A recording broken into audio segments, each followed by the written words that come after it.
Afternoon, Bruce, Val. Oops. Good afternoon. Hey, Val, Mel. Good afternoon.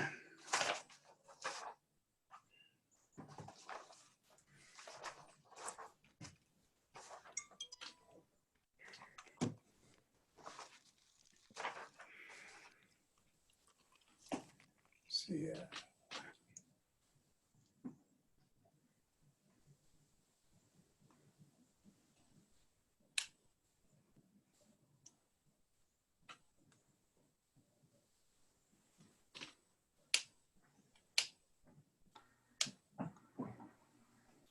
Jordan, I'll turn over you can do the waiting room duties. Sounds good.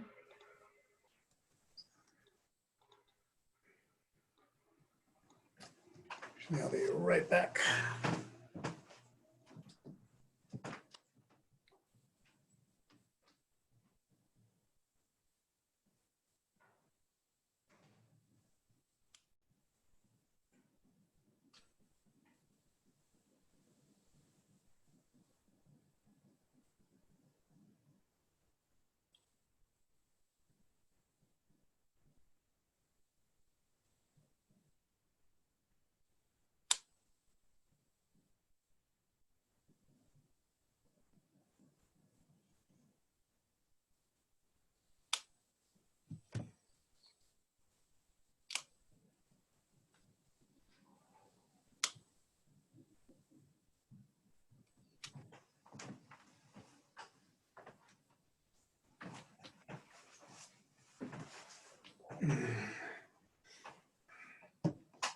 How you doing, Bruce? Good evening, everybody. Good. Hey, Mel. Hey, Rick. How you doing, guys? Rick, so you got, yeah, you're with us for the first half? No, I changed that all around. I'm here for the whole thing. Okay, fantastic. Great. Yeah, my wife's making apple pie. So I'm staying. So, all right, good call. Yeah, I'll be up in about hour and a half.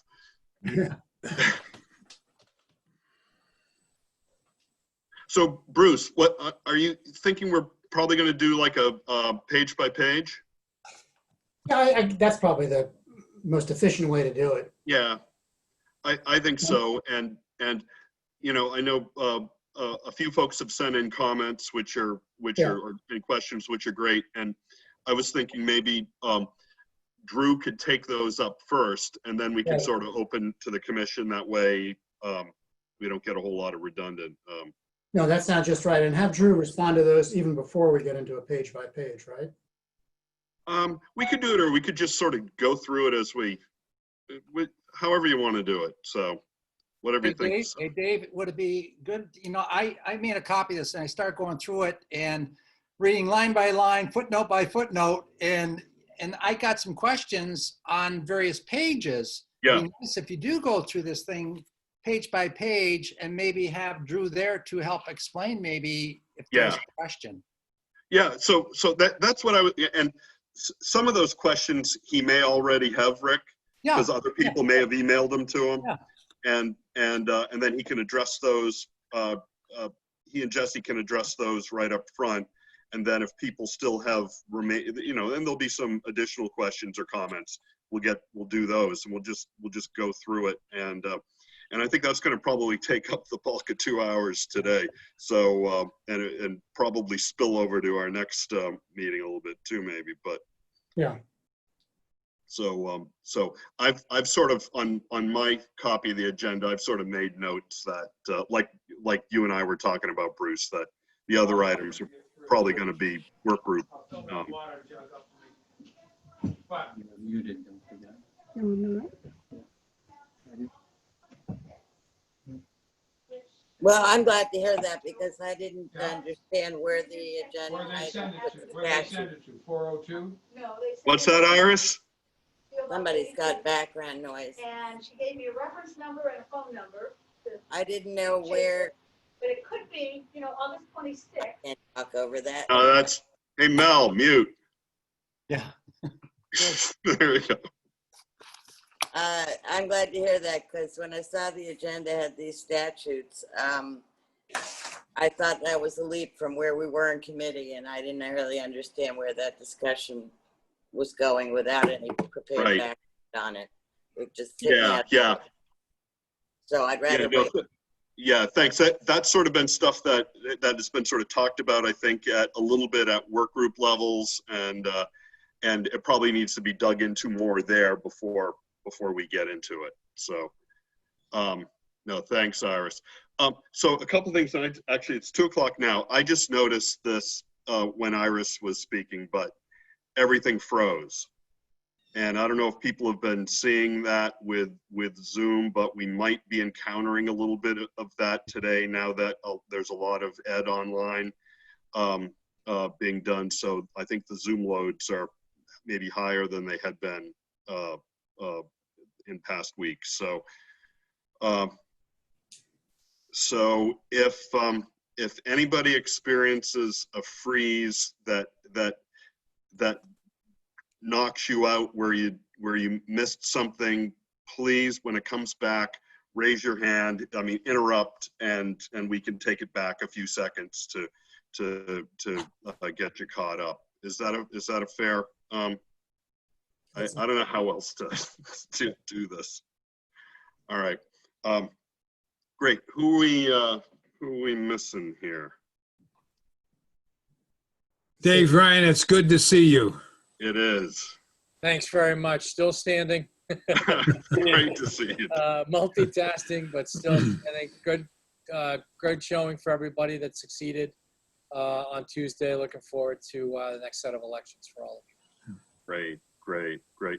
How did when's first day? We opened today. Okay. We had. If anything comes up, we know where you need to be. I so appreciate the space and patience everybody gave me to get through what we've been getting through. We are in a unique situation in a mid-sized district like ours. It's just not as easy to simply get kids into school with 6 foot of distance and having other families be remote, having the staff to do that we've been wrestling with that every day. So thank you for that. It's an ongoing battle, but we're open, and we've got some nice feedback on how remote learning is very, very different today than it was in the spring. So I'm sorry if we're contributing to those Zoom interruptions. Well, thanks, Dave, and I'm glad you're back with us. But obviously, anything comes up, we know where you're needed. So thank you, I appreciate it. Let's see, just sort of going through, checking, see who we might be missing.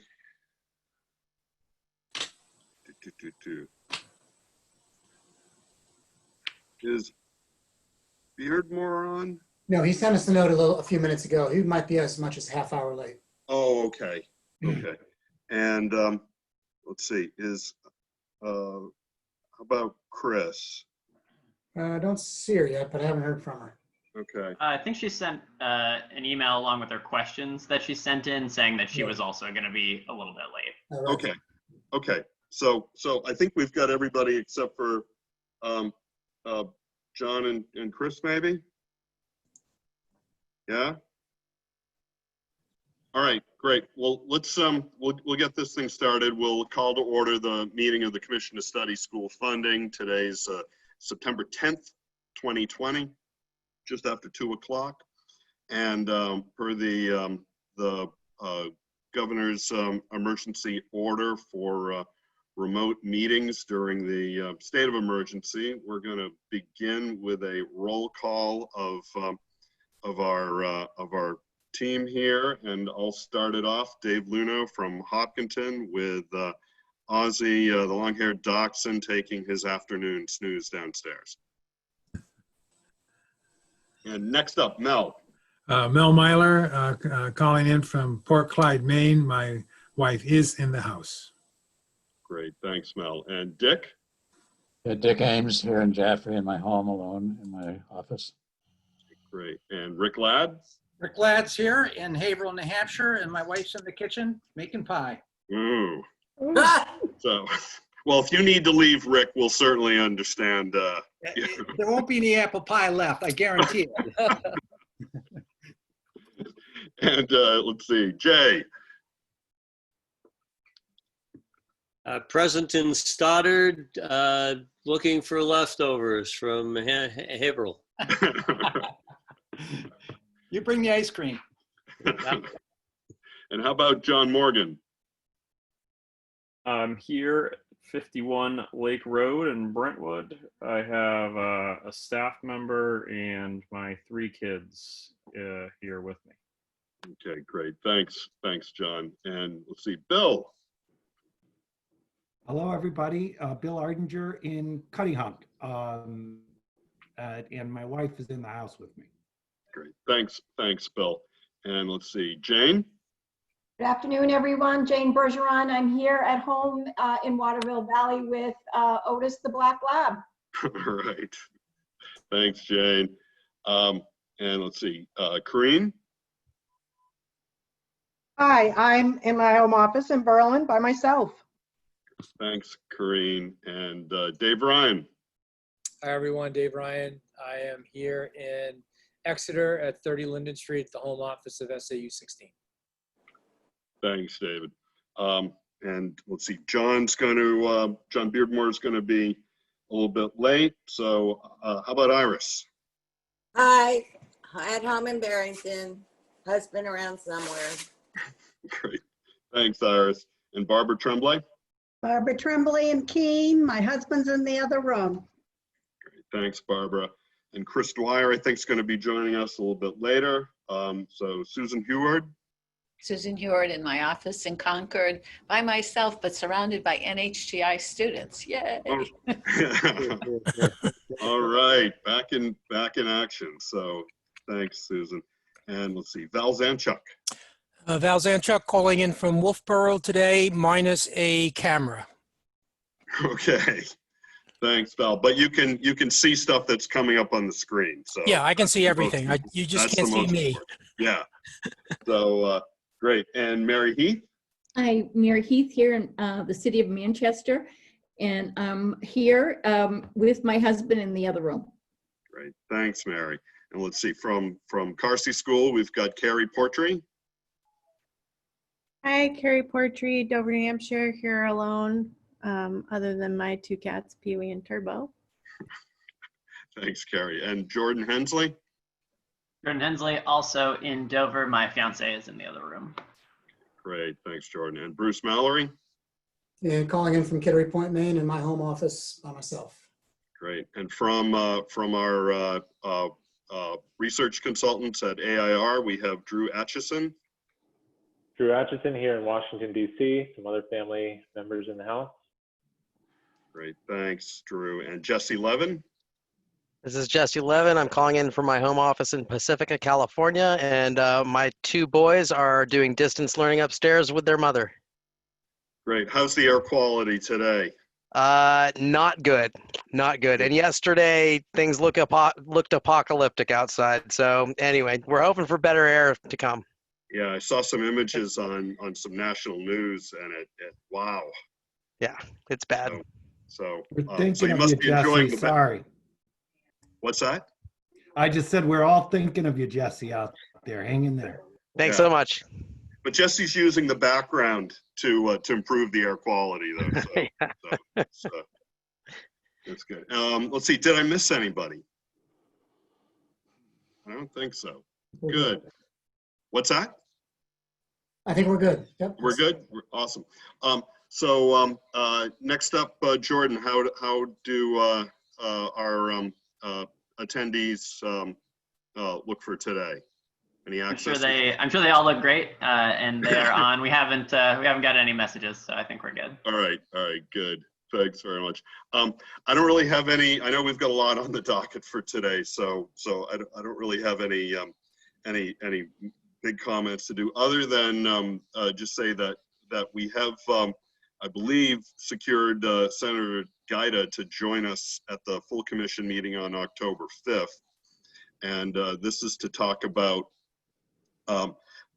considerations behind the number of Class A, B, and C properties in a community, and possibly how those numbers and classes could be integrated in with a distribution and funding formula. So Senator Bob's going to join us then to talk about that.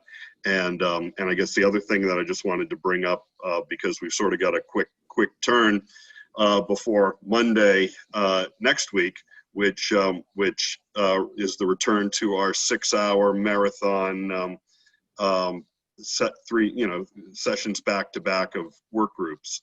So starting at 10 o'clock in the morning with fiscal policy, and then I think it's public engagement at 1 and adequacy at 3. So I guess what that says is make sure you get good rest over the weekend and prepared for another marathon day. And now that we've got so much of the AIR research in front of us now, that's a lot for work groups to be considering, in view of everything else that they're working on. So let's see, Bruce, any changes to the group agreements or anything we need to remind people of? No, I'll stick them up here for 1 second. They're familiar to folks by now, and as we get into deliberation and consideration of the AIR findings, as well as our further deliberations, we'll continue to be open-minded and listen first to each other and disagree around the issues, not around the people. We'll expect some conflict as we have different points of view, and we'll work through that in order to arrive at some common ground and learn from the process. It's okay to put the challenging issues on the table, like race and class, all related to the kind of work that we're doing here. Be purposeful and to the point. In other words, don't talk like a professor. Make it short. Take risks, make mistakes, let go, and we all share responsibility for making this a productive, conversation. Great, thanks, Bruce. I got to say though that all the questions that I've seen, and certainly the interactions during these meetings, have really, I think, embraced those group agreements, and everything's really been thoughtful and productive, and from what I hear on the on the outside, people that some people that have been watching our meetings, and some people that have been maybe reviewing them after the fact, there's been really strong positive comments about everybody on the commission and the commission's work. So I want to thank everybody so much for that. Let's see, we've got 2 sets of minutes to approve this afternoon, and I know everybody's received them. I hope you've been able to give them a quick look-see. They are pretty comprehensive minutes. I don't know if Jordan's using a speech-to-text processor. Nope, you're actually typing these in. I'm trying, yeah. Yeah. No, but the accuracy and granularity is very good, and so so thank you, Jordan, for that. And I guess I would take a motion for the approval of the minutes of the August 24th meeting. So moved. Moved by Mel and seconded by? Second. By Val. So any further discussion on the August 24th minutes, revisions, edits, deletions, changes, amplifications? By the way, I'm just looking at the screen, the Hollywood squares. I don't have my panelists panel turned on yet, so I don't know if anybody's raised their hand on that. So seeing none, all in favor?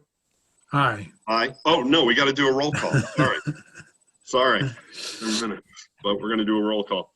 So we'll get through this quickly. I just got to get the screen. So Luno's yes. Myler? Yes. Ames? Yes. Ladd? Yes. Khan? Yes. Morgan? Yes. Ardinger? Yes, and Jordan, where you had a space XX for the percentage, it was around 65%. So I can get you the actual numbers, sorry. I was actually seeing if you caught that, Bill. No, no, sorry. But I'm a yes on the minutes with that number inserted, so thanks. So fantastic. So I actually looked back in my notes and I didn't actually have it written down. So. But thank you. Let's see. Bergeron, Yes. Cascadden, Yes. Ryan. Abstain. All right. Beardmore, Yep. Estabrook, Yes. Tremblay. I have to abstain too. I wasn't Okay. here. Yeah. Dwyer. Oh, no. I don't think Chris is here yet. Heward, Yes. Zanchuk, Yes. Heath. Yes. Terrific. The minutes carry. And we got to do the same thing for the August 10th minutes. And if everybody's given those a quick look see, I don't have any surprises in that one for anybody. So thanks, Bill. And although Bill might have one for me, I would take a motion to approve the minutes of August 10th, 2020. So moved. Second. Moved by Mel, seconded by Barbara. Any further discussion on these? Seeing none, we'll go ahead and do a quick roll call. Lunos, yes. Myler. Yes. Ames. Yes. Yes. Ladd. Yes. Khan. Yes. Morgan. Yes. Ardinger. Yes. Bergeron. Yes. Cascadden. Abstain, I wasn't present. Yep. Ryan. Abstain, I was absent. Beardmore. Yep. Estabrook. Yes. Tremblay. Yes. Susan with us yet?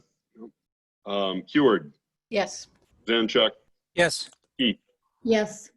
Terrific. Those carry. All right. With that, we're only 2 minutes behind schedule, but we started like 3 or 4 minutes late. So we made up a little time. And I'm going to turn it over to Bruce to introduce the agenda item, which I think is has been a eagerly anticipated report from AIR. And I won't take up too much time here. I'm going to quickly turn it over to Drew, who will just make a few comments to reorient ourselves back to the report that commission members have. This version of the report, which continues to be labeled as a draft, is now available to the public. It's posted on the CARSI website, and it's been also shared with a number of the folks that have been closely engaged with the commission over the past several months. We did ask commission members to submit their questions prior to today's meeting. I realized there was a lot to absorb. One of you referred to it as a dissertation. We'll give Drew an honorary doctorate for this one, since he already has one. So we'll catch up. We'll start with responding to the questions that have been submitted and that I've passed along to Drew.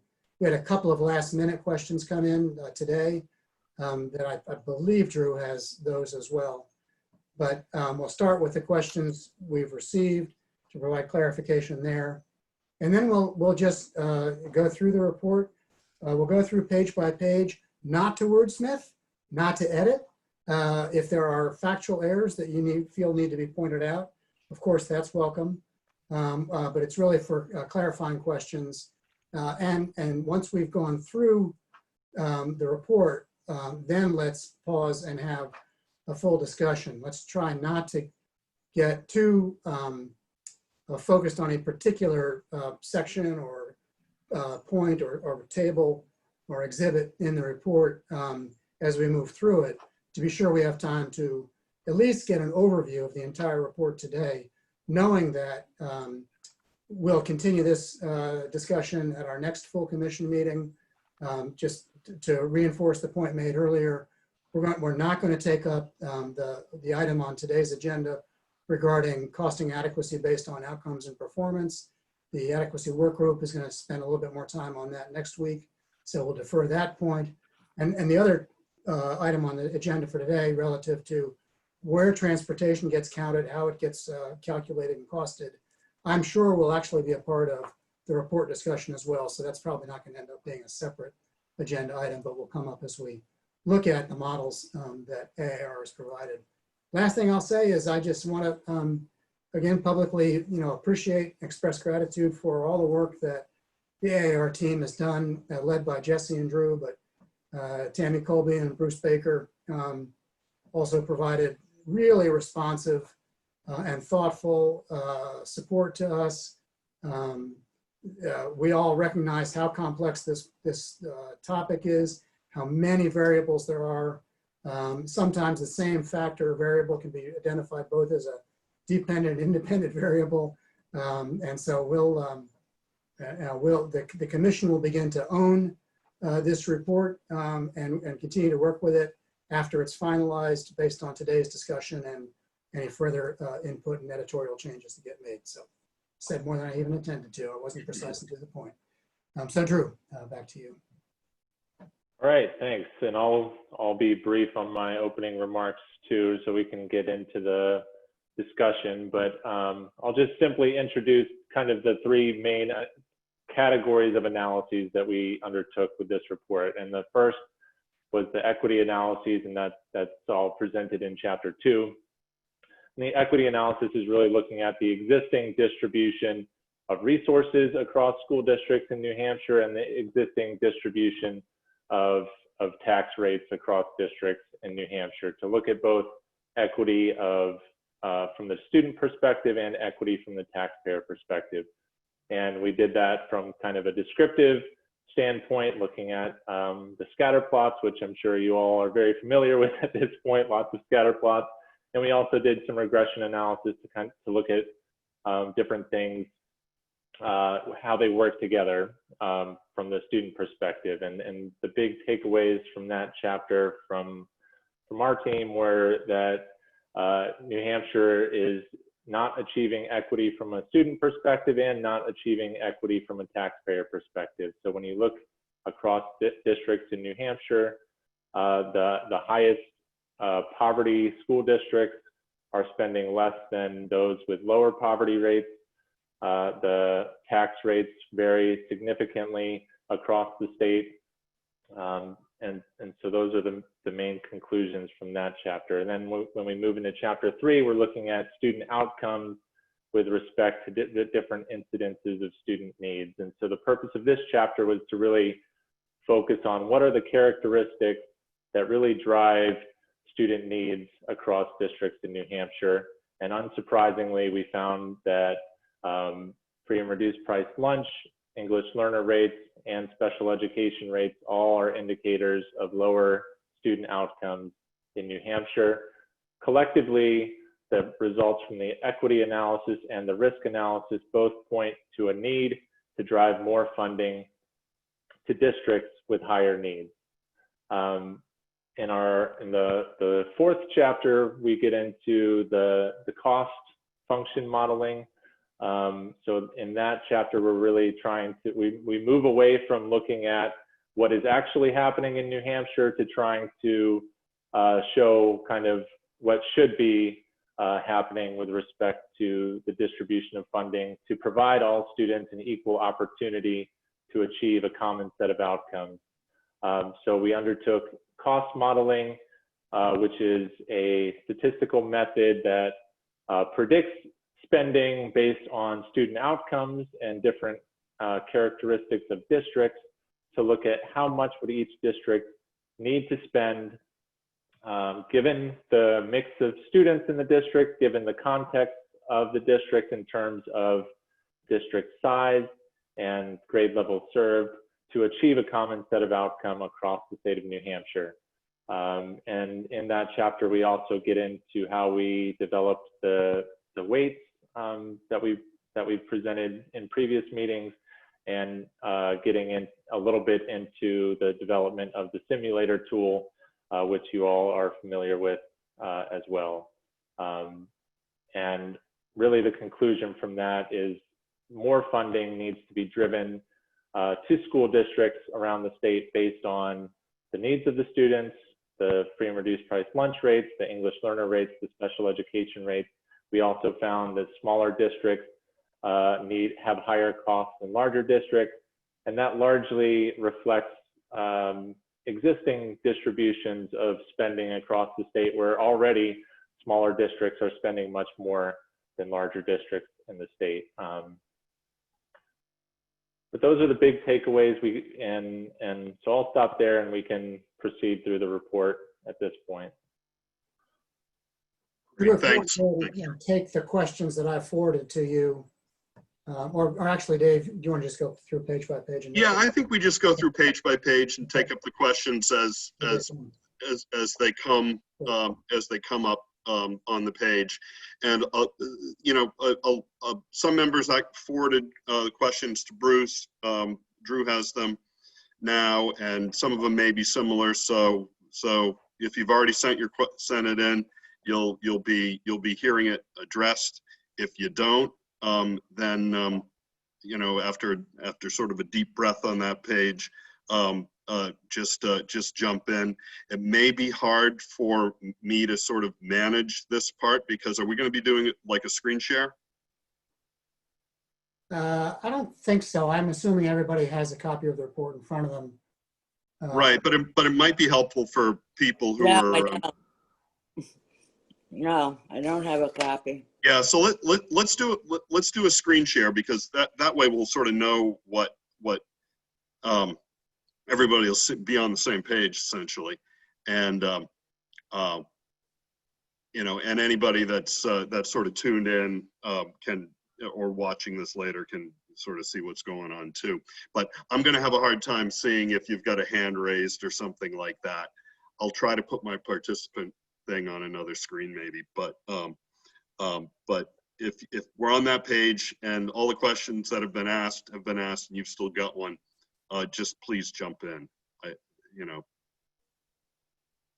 if that's okay with everybody. Yeah. Would you me to share my screen, or Bruce, do you want to? You're on mute, Bruce. Whichever one's whatever's easiest for you, Drew. So. Yeah, I mean, I'd be happy to share my screen. It'd be helpful for me if someone else could kind of tee up the questions. Unless the commissioners just want to ask the questions, it's going to be hard for me to kind of follow the. I did receive all the questions in email earlier, but it's going to be hard for me to kind of track the questions from multiple places and make sure that we're hitting all the right ones. So otherwise, the commissioners who sent the questions could present their questions as they come up as well. Yeah, that makes sense. That's fine. Why don't we do that? And you've had a head start on seeing what those questions are. So yeah. So everyone ready to go? Do we want to start in the introduction, or should we skip right ahead to chapter 2 where we get into the results? I think you could start at chapter 2 unless anybody. I had one question on the key findings, related to key findings, which is just before chapter 2. Go for it. On page 9. But I will let anyone else go before that. No, you're in, Bill. Okay. Drew and AIR team, can you hear me? Yes. Good. All right. On page 28 of the report, which is later, you talk about the fact that you know, the results show that New Hampshire students already perform on par with other New England students and perform well above the national average.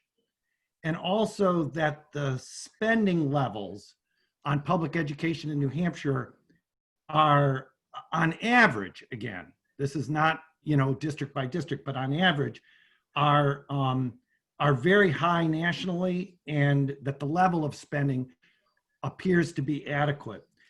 Do you think that those two findings, one, that the outcomes and quality of New Hampshire's public school system on average are exceptionally good, and second, that the level of public education spending on average in the state is quite high and adequate, should those be included as additional key findings on page 9. And Bruce, I'll already admit that that sounds like an edit, but I mean it more conceptually. So I'm sorry to violate that agreement at the beginning.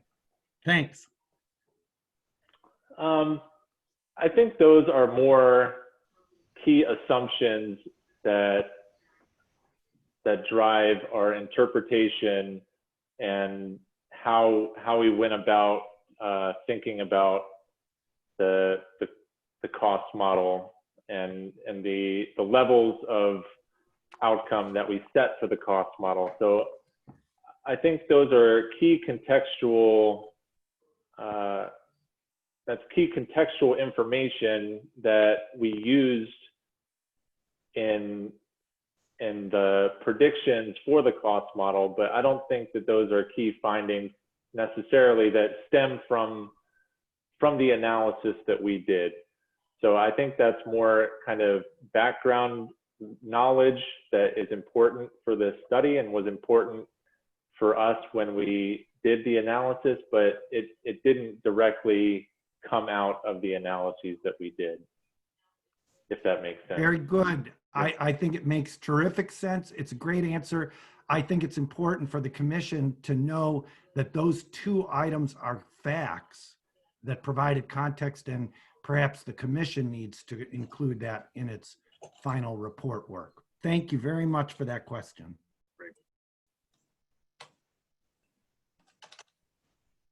Anything else on the introduction? Rick has his hand up. Yes, I have a question for you, Drew. On page 3, or excuse me, page 5.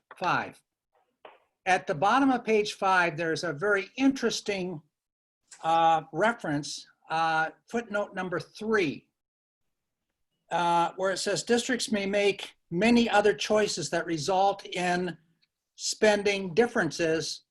And it goes on, these choices may result in higher achieving.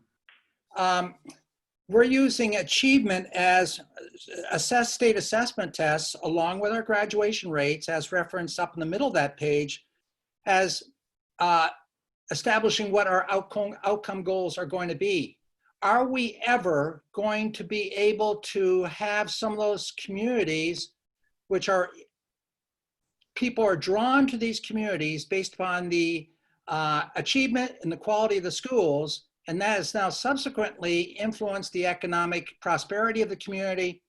So I'm concerned that in the achievement assessment tests, are we fairly getting an average achievement score that we want kids all at if we're bringing in, as part of that achievement score, programming and learning that extends beyond what we define as the opportunity for an adequate education?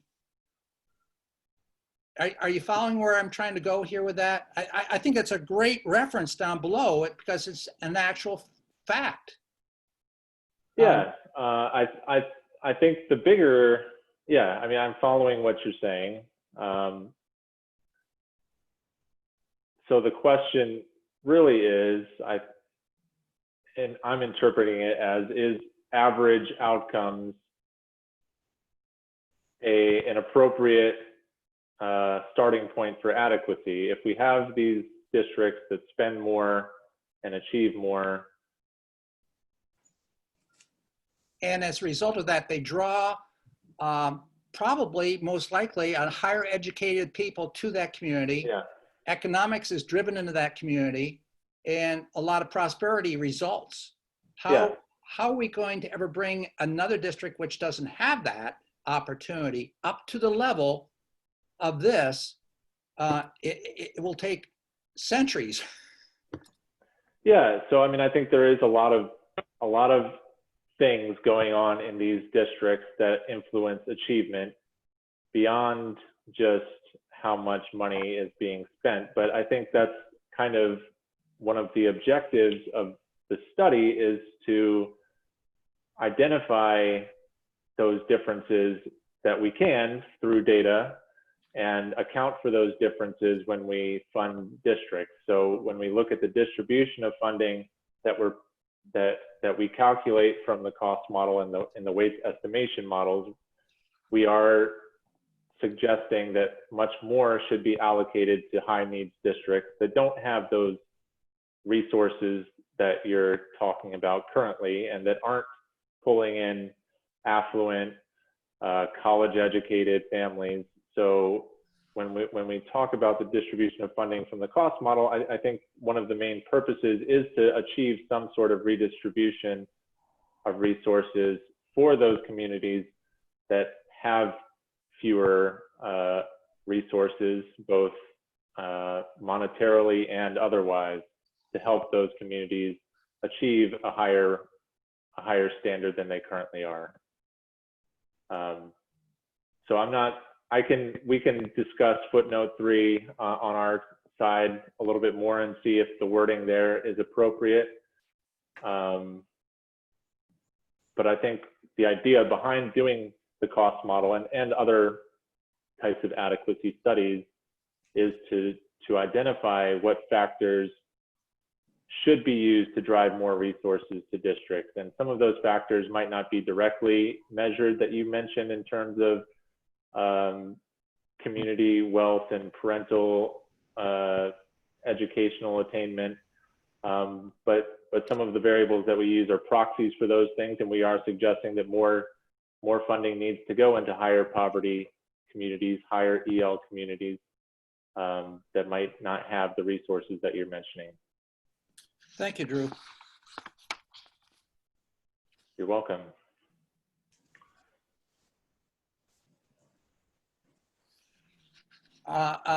Dave, I had one other question in the introduction here.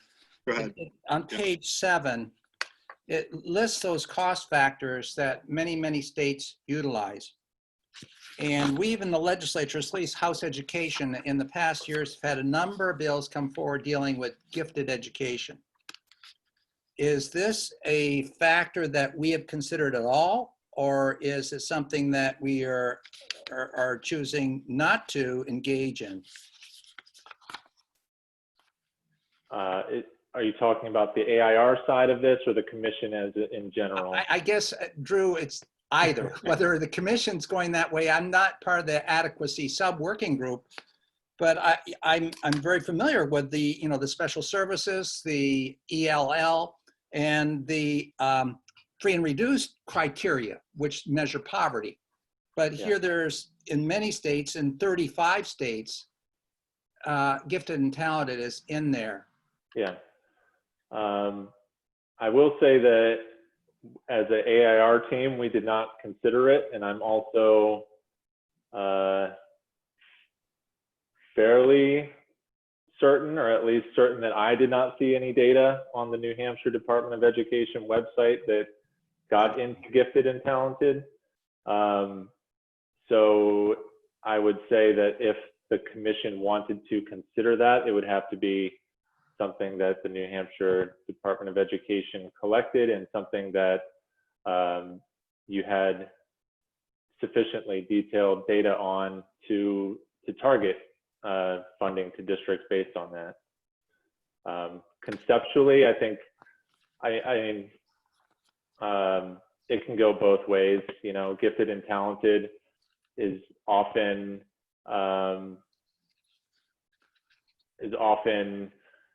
targeted, or not targeted, but often just ends up being something that wealthier communities have more of. And so in some ways it kind of weakens some of the other student need factors that you might want to emphasize. But but states do it, and those are programs that might cost more money. So you can go both ways on it. But the easy answer is we didn't have data to do that. And if the state wanted to consider that, a starting point would be making sure that you had the data to do that. Yeah, we'd done some work on that good 15, 20 years ago in the state, but we don't have that now. And many states have that incorporated within special education funding. Gifted. Yeah. Thanks. Any other questions on the first chapter, the introduction? So I think, Drew, we can probably skip up to equity of funding. All right.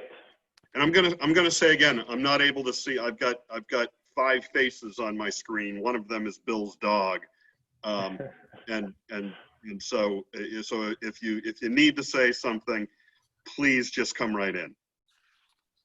Dave, I'm also tracking that, so I'll let you know if I see anybody. Okay. Sounds good. So I'll kind of skip through the preamble here, I will say that in the earlier draft that was sent around to the commission, there was an error that I know Chris caught and some of the executive committee members caught in our definition of regressive, and that has been fixed. So thank you for those who noted that. So I'll get into the figures here. So we have, yep. I have a question on Exhibit 4 if no one else has any question before that, and I've already asked one, so please, someone else jump in if they do. So before we get to Exhibit 4, on page 11, I think there was a question on the last paragraph of evaluating equity of school funding.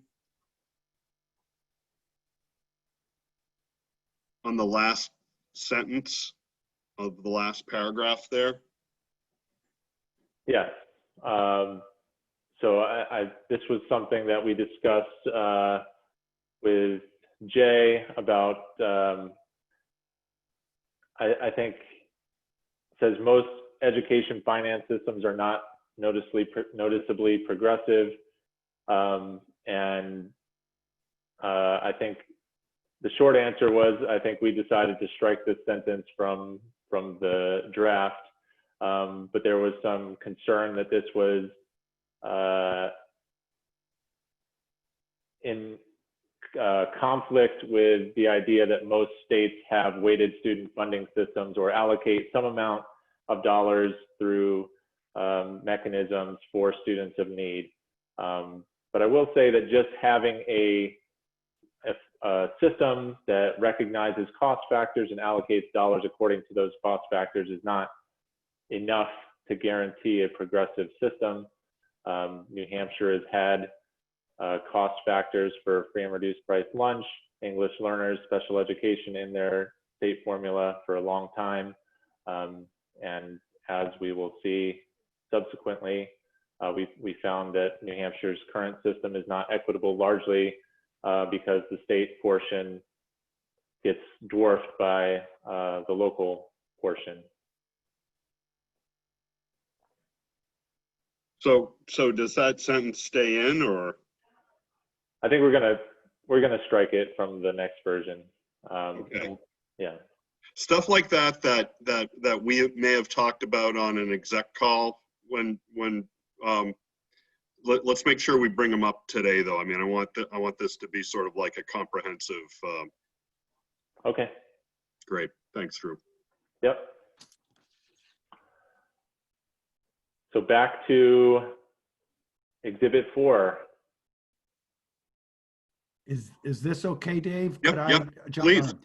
So when I looked at this exhibit and I saw the correlation coefficient negative 0.29, I also focused on the size of what I assume is Manchester in the graph, which is the largest circle, and it's the one that I think that circle probably is most consistent with the thesis that free and reduced price lunch rate is correlated with current spending per pupil. And my 2 questions from that chart were, is that correlation significant? As you know, where a -1 would be unbelievably correlated, and you never see that. Other charts in the report have like a 0.89 level correlation. That 0.29 seems low. And I know that there's some explanation afterwards that maybe tries to, using p-values and other statistical things that are beyond me, explain a little bit that 0.29, but I wanted to address it publicly and also just directly ask the question, which came up earlier in our commission's work earlier in the year. You know, what happens if you take Manchester out of this database? And this may be the statistical work that you and the AIR team did to kind of test this relationship and the correlation number. You know, is it possible that Manchester is such an outsized impact that it has a real kind of bending of the statistical analysis? Those are my questions. Thank you. Yeah. So, I mean, I think as far as the correlations go, it's hard to, I mean, negative 0.29 is not as big as some, but you have to kind of interpret them in context with what variables we're talking about as well. So when we're talking about current spending per pupil, you can see how much variation there is across the state. There's some districts that have upwards of $35,000 per student. There's some districts, Manchester in particular, has around $13,000 per student. So there's just a huge variation in spending per student. And to identify the various factors that predict that spending per student is difficult. There's lots of reasons why certain districts spend more than others. And so in this context, I think a correlation of negative 0.29 is actually pretty strong. But you're right that if we took Manchester out of that, it would probably be a lot. I mean, it still might be negative, but it would certainly be less than negative 0.29. We didn't do any sensitivity analyses that took Manchester out.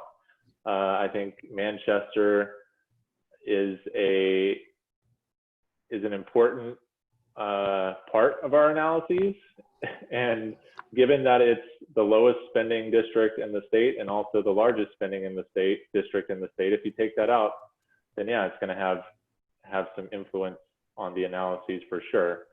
And the other thing that some individuals have pointed out from the commission and from questions that we've received outside of the commission is whether these are enrollment weighted or not. And we generally choose to do our analyses weighted by enrollment, so that a student in Manchester cost is the same as a student in whatever other smaller district. Otherwise, you're comparing tiny districts to Manchester. So we choose to treat a student as a student, no matter whether a student is in Manchester or a student is in another district. So that's what enrollment weighting does. And here, certainly weighting by enrollment does make it more negative than it would be unweighted. But again, I think it's important to treat a student as a student rather than to try to compare a district as a district when the districts vary so much in size. And could I have one quick follow-up, Dave? Mm-hmm. Does this type of result possibly point to a kind of bifurcated school funding, state funding formula? You would have one that is generally for, you know, the common type of district in New Hampshire, which is typically smaller, you know, mid-sized like Dave Ryan's, but that there would be a supplemental aspect to the formula that would focus on, you know, the more, and it's not metropolitan, micropolis, you know, the districts like Nashua or Manchester, so that you would really drive state aid very highly to those, but you might not have the same kind of formula applying to the broad range of remaining districts. Is there any bifurcation that might help us be more efficient as the commission considers an operative formula that would improve our progressivity of distribution? I mean, I'm not sure that I don't think we would recommend that approach, but if you look at our brief on New Jersey, that's a way that in the early stages of New Jersey's finance reform, they identified these special need districts, which were the larger urban, low-performing districts in New Jersey, and they did have kind of a dual funding system in New Jersey for a long time, where they allocated additional resources, additional funding to these special need districts, and then had a kind of a separate education funding formula for the rest of the state.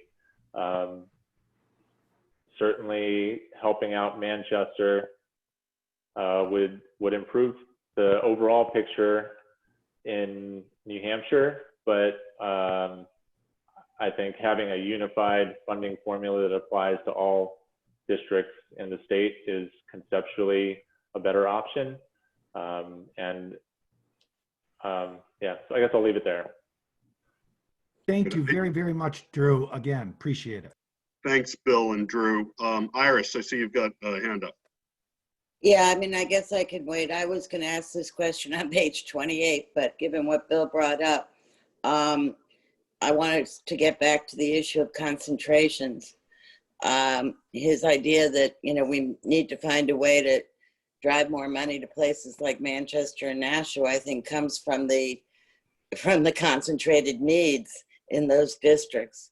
And so, as I said, I was going to wait till page 28, where there's a statement about how districts that have greater shares of poverty indicators also have greater costs. So Yeah, let's address that. But I just want to make sure it's clear that that is one way to address what Bill just brought up. Yep. I thought that's what you were probably going to be bringing forward, Iris. Thanks. Anybody else while we're here on Exhibit 4? Dave, one thing that I think would make this graph a little bit more consistent with the narrative is if these x-axis labels were in terms of percent. I believe that's what it's expressing, right, Drew? 20%, Yeah. 40%, yeah. Okay. We can do that. And I will also point out that Jay has previously asked us to identify the averages of the orange vertical and horizontal lines. So that's something that we will also be doing in subsequent drafts, is including in the notes below each figure that is of this type, what those orange lines, what the values of those orange lines are. Thank you for including that. Great. Thanks, Jay. Thanks, Drew. Anybody else? We'll keep going. All right. So here is the regression results. I know that I didn't want to put one about the say and IB because. Oh, I don't know what. I know we had a question from Chris Dwyer, who I'm not sure is on yet, but just about the interpretation of the regression results. And, Chris is here. Oh, great. So I'm not sure if you want me to explain the interpretation now, or just to say that I've noted that, and that's something that we can try to address in a subsequent version. Yes, it's kind of a general comment I've had, that assuming that this report is going to be read by a lot of different people, I think with z-scores and the regression, the weights, it's helpful to just give a little more contextual explanation, because I assume that many people who will be reading this report will not be used to looking at this type of table. And I think, you know, as we often do, how to read the first line of this table, or, you know, how to interpret it. It's similar to what Bill had mentioned, giving a little bit of context for, you know, the size of an R value, so that people have some way to say, what does this mean to me? Let me second you, Chris, on that. I actually sent in a question saying, hey, Drew, can you walk through this Exhibit 5 table? Because I don't know what it means. All right. Do you want me to walk through it now, or just hold that and for something? Actually, if there's a way you could do a quick flyover about it, so that we get a more of a sort of a visceral sense of it, that would be great. Sure.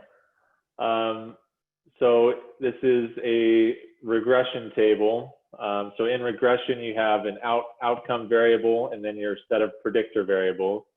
So all these cost factor variables on the left side are the predictor variables. So that's what we're predicting, and we're predicting spending in districts. So these variables, so we're saying how do these variables relate to districts per pupil spending, and the regression accounts for all of these variables simultaneously to identify the variation in spending across districts. So the way to interpret a coefficient, for example, the free and reduced price lunch rate coefficient, is that across districts in the state, a change from a rate of 0 to 1, which is a change from 0% to 100% free and reduced price lunch, would mean a decrease in spending for the district that's 100% of $2,540. So in other words, holding all of these other variables constant, holding special education rate constant, holding English learners constant, holding district size constant, and the proportions in different grades constant, that district that has 100% free and reduced price lunch would be spending on average $2,540 less than a district with 0% free and reduced price lunch.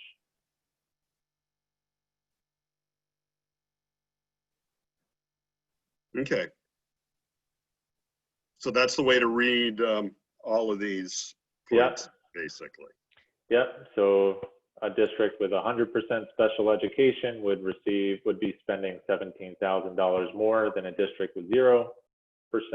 Same with the EL rate. When you get to the district size, these categories are what they are. So a district with less than 100, well, it's in reference, I guess. So all of these categories here, you notice that there is no category for more than 2,000 students. So that's the reference category here. So a district with less than or equal to 100 students spends $9,607 more than a district with more than 2,000 students. And so in the example you just gave with the free and reduced lunch, does that loosely, and I'll try to use a non stats term, is that loosely, I guess, related to what we just talked about in Exhibit 4? Right. So Exhibit 4 is just a scatter plot. So this is unconditional on all those other factors. So the scatter plot is only looking at free and reduced price lunch and spending per pupil. It doesn't consider English learners. It doesn't consider special education or district size. So the relationship R equals -0.29 here doesn't consider any of those other factors. It's only the relationship between free and reduced price lunch and current spending per student. But Manchester, we know, also has a high amount of English learners and a relatively high special education rate. Some of these other districts that are spending way up here are very small, and so their spending is high because, at least in part, due to their size.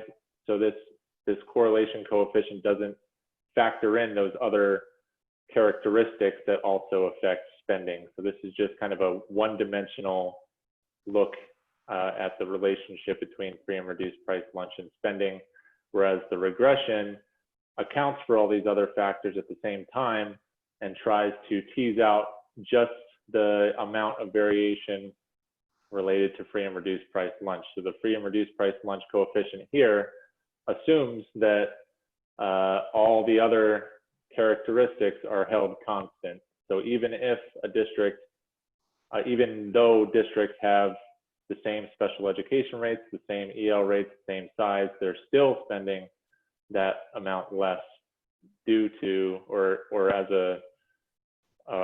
in relation to free and reduced price lunch. So it's a more rigorous analysis when we do this regression because it accounts for all the other things that could also affect spending. Okay, so it's consistent with the correlation. It's consistent with that, but the regression allows you to quantify it, holding the other factors constant. Yes. Yep. Dave, and looking at the enrollment cost factors there, take the 100 or the equal to or less than 100. Does that also include, if you're a K through 6 district, your students you're tuitioning out to another district for high school, middle school? And does it also include CAD aid monies, the costs of educating a child that's catastrophic?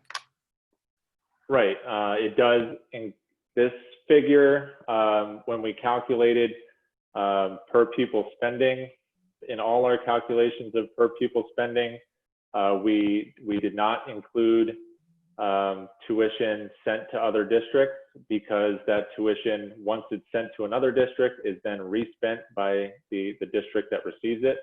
So this is really just the amount of spending that's on the students of the districts that are attending in that district. So we discounted, or we removed the tuition from the sending districts out of per pupil spending. Okay, and the same thing for catastrophic aid? We left catastrophic aid in here. The only time we removed catastrophic aid was in the weights estimation model. Okay, thank you. David, Jay here. Just to, two things about the tables. The first thing that I think we should observe is what's the direction of the relationship. So something that's negative means they're spending less. Something that's positive means they're spending more. And there's some things that are just, counterintuitive and ought to snap your head about our current spending. That a free and reduced price rate is less than, and I get it about the Manchester wanting to make that generalization, but that's not the only generalization that should be taken from this. And then the other thing with it is the amount, and that's not just the direction, but the strength of the relationship. So, I guess that's what two things I wanted to take from these figures. The other thing that I guess I wanted to just mention to Drew is, would it help in this table if the constant was shown? Sure, I can add back the constant. Which is, back to the $4,900 or $5,800 amounts, right? 5,800, I guess. That's what it was for the weights estimation model. Yeah, so it might be something similar here. So Drew, a question I have on that too, and I think it's along what Rick was pointing out in the small districts, the less than 100. So I just took a quick look at the DOE data, and there's about 40 towns that have a ADM of less than 100, and a lot of them seem to be like they might be in really sort of odd circumstances. Like, for instance, they might raise more money through the statewide property tax than it costs to even educate students, so that their average per pupil spend is extraordinarily high. Yeah. And so, and I'm dating myself using this analogy, but But well, I was going to say like back in the Olympics when they would throw out the high and the low because maybe you couldn't trust the data there. Do you do any of that in this analysis? Not in this one, but you'll notice that once we get down to the weight estimation model, we did combine a few of these smaller enrollment categories into less than 200, for example. And then I think we had 200 to 600, and then the remaining ones were the same. But that was for a couple reasons. First of all, the data that we used on outcomes was suppressed for small enrollment. So we didn't have the student achievement data for all of the districts that were extremely small, and so we had less observations for those districts than the 40 that you mentioned. And then, like you said, the really small ones are kind of outliers. So by combining the less than 100 with the less than or equal to 200 as well, I think we kind of pool those really small districts into a more manageable size category. But so this is really just showing the existing distribution of spending in the state, and those step down size categories they follow a consistent pattern. The less than 100 spends a lot more, the 100 to 300 spends about half of the less than 100, and then it keeps on going down little by little until you get to the more than 2,000 size category. So if they did not follow a consistent pattern, I would have more concern about that, but they do follow a very consistent pattern here.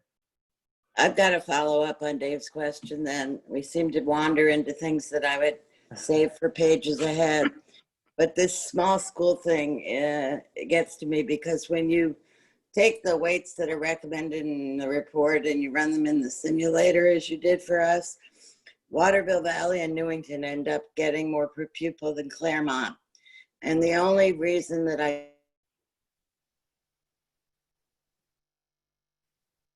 Oops.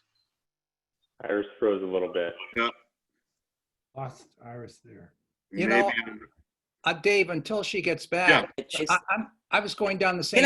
I think she's back. Okay. Hey, Iris, you froze for about 10 seconds. So I'm sorry. I was saying that if you take the recommended weights from this report and run them in the simulator, Waterville Valley and Newington end up with more per pupil than Claremont. And the only explanation I can find for that is the small schools weights.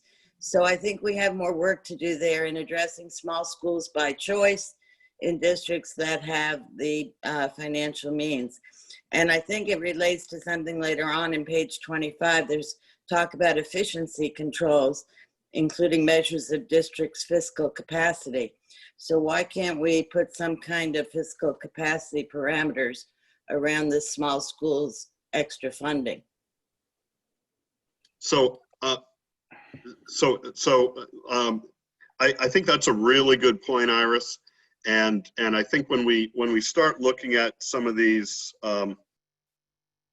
districts that I would say are not following the laws of physics that the rest of most of the schools in New Hampshire are following, if everyone sort of follows along with the analogy but there's a reason.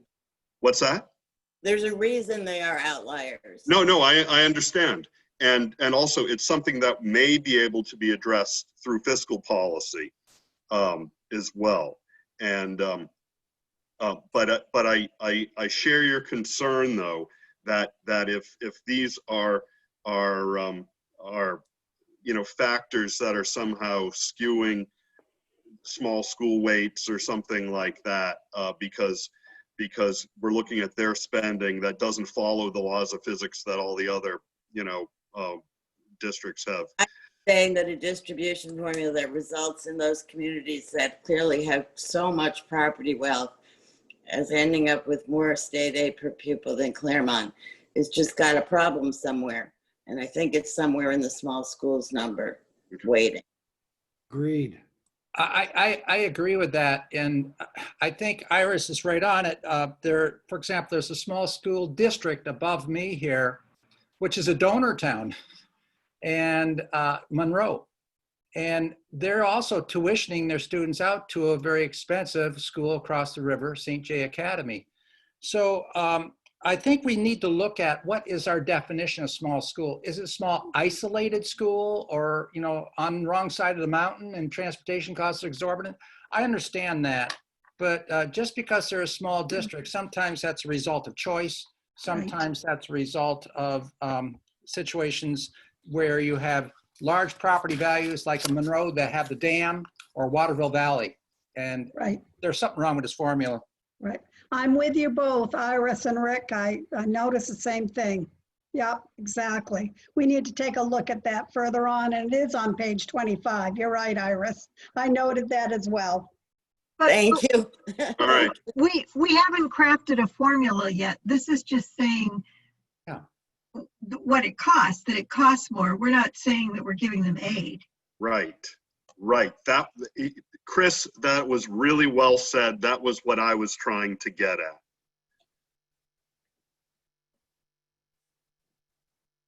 I will say that the weight. Giving the aid in the sense that you're applying a weight. Yeah, but well, we're not actually applying it yet. We're just saying, what does it cost? This is just descriptive. This isn't like saying it should be given aid. This is just. But then if you run that through a simulator that gives you per pupil per town, that explains what would happen were it to be applied. Well, yes, I agree with that. But I think we need to hold all these things as you know, what the facts are, and it does cost more. Now, what we end up doing with that, as you all have said, is different than what it is. But let's not change the facts. Yeah, and I will say that when, I know this is jumping the gun, but when we look at a later figure that shows actual spending per student and the simulated spending per student by district size, the formula that we apply does result in less spending that they would get less spending, these small districts would get less spending than they are currently spending just as it is. So when you let them spend what they want to spend, they're going to spend a whole lot. So if you apply the formula, they're going to spend a little bit less than what they're currently spending if they stick to that. So it's not like the formula is rewarding these districts above what they're currently spending. But it's sending more per pupil than to districts with different kinds of greater needs. It creates the illusion of need and therefore results in greater spending from the state. Sure, but in Waterville and Newington, you're talking about 7 students in one town and 9 students in another. So, I mean, if you look at the overall budget, that's a drop in the bucket compared to some of the larger districts. So I don't know if you need But it's to. a policy issue. Okay. Look, all right. I think we've got a lot of views on this, but let's keep going so that just a time check. I mean, we've got about another 40 minutes or so on this. So hopefully we can get through this section. All right. Moving on from the regression. This is just a predicted spending from the regression. It's a way to interpret what the regression results are showing. So when you hold all the values constant, a district with a zero free and reduced price lunch rate is spending on average upwards of $19,000. The district with free and reduced price lunch rate of 0.6 or 60% is spending around $17,500 on average. So a difference of almost $2,000 per student.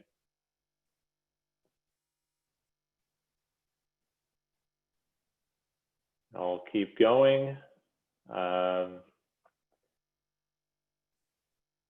This is just comparing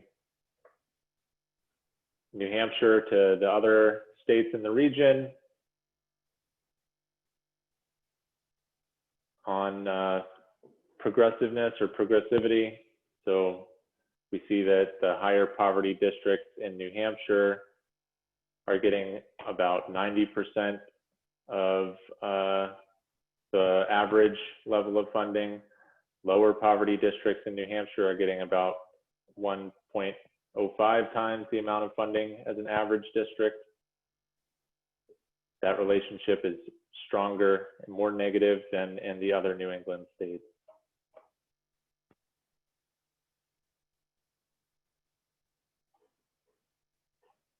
I'll continue. So Drew, I think while we're on page 15, we also had some comments on the taxpayer equity.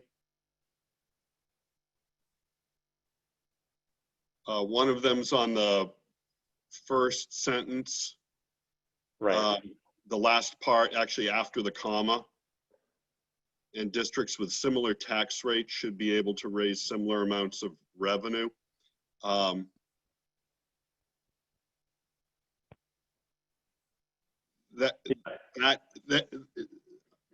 have a hard time wrapping my head around that because districts with similar tax rates might have very, very different, I mean, there's two parts to it. There's the tax rate times the valuation. So they might have very different valuations. Right. So I think when we discussed this previously in the executive committee, I think my suggestion was to change similar amounts of revenue to similar amounts of overall revenue. So we're not just talking about the amount that they can raise locally, we're talking about the state contribution as well. So when a district has, if Berlin raises its tax rate by $1 per thousand, it should be able to raise the same amount when you add in state revenue as a district, wealthier district that has much more valuation per people than Berlin. Okay. This Dave, I was if I might, misinterpreting that. I had a question in here. A number of times it talks about spending and adequacy in the report. And this was one part that I saw as well. The key is, I think, Drew, the question is, AIR really is focused on total spending. The combined amount of locally raised revenue that's spent on public education and state aid that is a source of revenue to spend on public education. And your goal here with these equity analyses appears to be to try to make sure that the total spend, local plus state, is progressive. And I think that in New Hampshire, we have unfortunately been stuck for a long time in a world that doesn't focus as much on the total spend, but rather is focused on adequacy being defined as a state amount. And I think that what your analysis does, I think is so important because it allows us to compare ourselves to other states. But I think, Dave Luno, this is something that's very important for us to bring out about this, that the national experts are focused, that, to some extent, focusing on state spending. The job of state spending is to equalize, as I think, Drew, you're saying, by the way you correct tax inequity is by driving more state dollars to a community that has lesser tax capacity. Then you get the total spend more equal. I think that point came out at several places in the report. Right. Yeah, Bill, you laid that out really well there, and yeah, but I think when we use the term revenue, it's easy to misinterpret things if you don't. Agreed. Yeah. Agreed. And to the point, I think it's important that Drew and team, where you can, recognize the disability in the New Hampshire reader to some extent, which has been fueled by 30 years of focus on a strange, dynamic of adequacy is only the state portion and not like Massachusetts, a total number. It confuses the reader some, I would bet, in New Hampshire. So can I weigh in here for 2 seconds?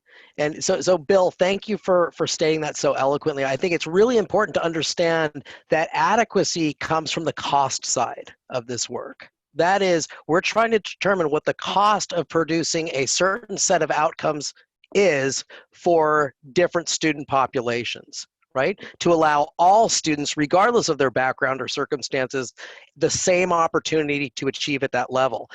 That cost is what dictates adequacy.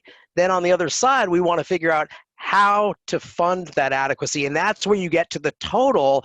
And unfortunately, there's this strain. It's not just you guys, it's in other states as well, where you have a significant portion of overall revenues being drawn from local sources. That tends to lead to inequitable outcomes, to tell you the truth, because it leads to different spending levels that are not consistent with needs. So I'll stop there, but thanks for putting that out there. This is super important for you guys to get, and it's clear that you guys do get this. I think there's some big ideas like that that could be put in the opening, some big assumptions or big clarifications that the reader needs. That would be very helpful. Maybe in sidebars or something like that. Thanks, Chris. Thanks, Jesse and Bill for that.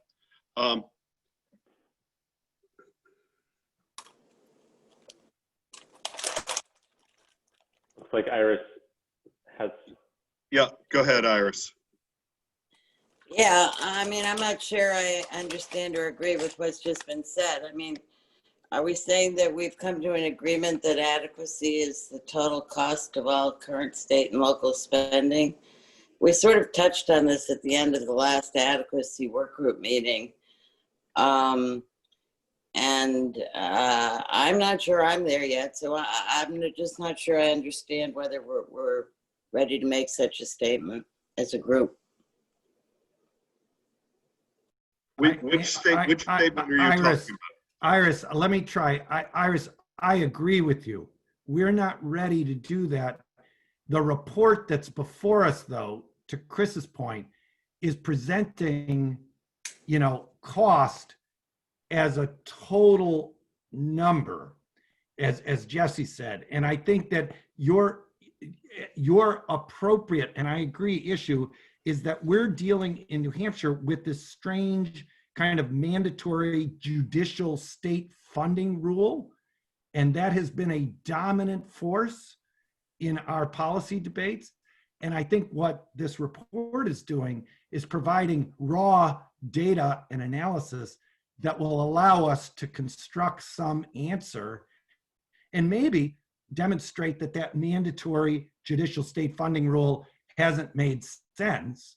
Maybe not, but I agree with you. We haven't got that decision yet.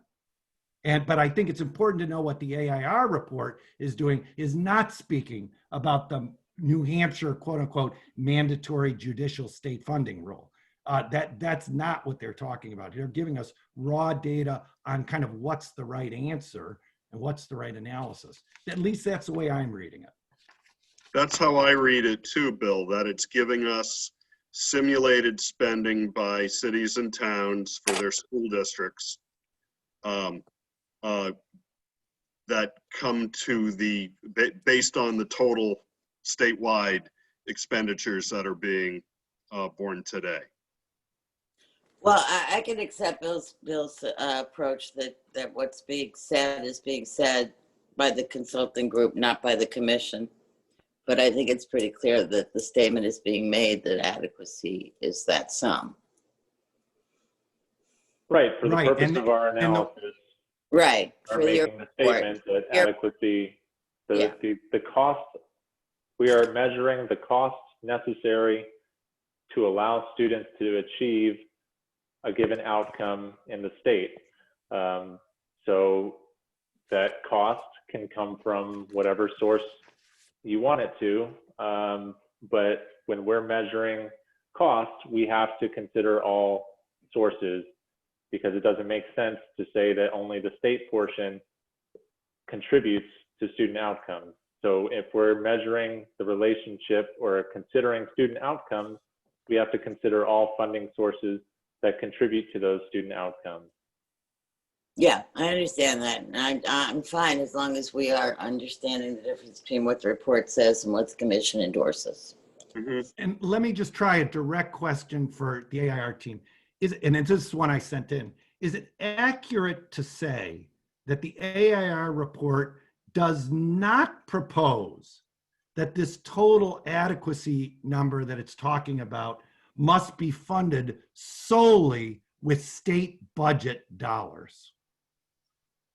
Yes, we are not saying that it must be funded solely with state budget dollars.